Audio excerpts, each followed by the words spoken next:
Hello and welcome back. Now your data is clean, no nulls, no messy rows. Now we can start shaping it to make it more useful.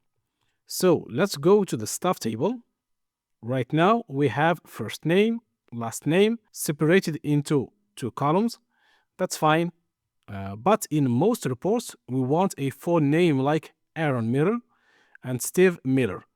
So instead of two columns, we want one clean column. Click on the first name, then hold Control button and click last name. Always select the first name first, then last name, because the order matters. Now go to the top menu, choose Transform, then Merge Columns. Click it. A window will appear. You need to choose how the names will be combined. Select Space. This ensures you get Aaron Miller, not Aaron Miller without space. At the bottom, give the new column a name, for example, for name, then click OK. Power BI merged both columns into one full name, but the first name and last name columns are removed.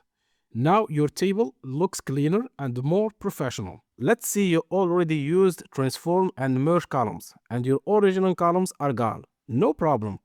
Go to the Applied Steps panel on the right, click on Change Type.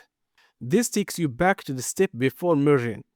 Now you'll see first name and last name again. From here, select first name, then last name, go to Add Column, Merge Columns, choose Space again, give it a name like full name, then click OK.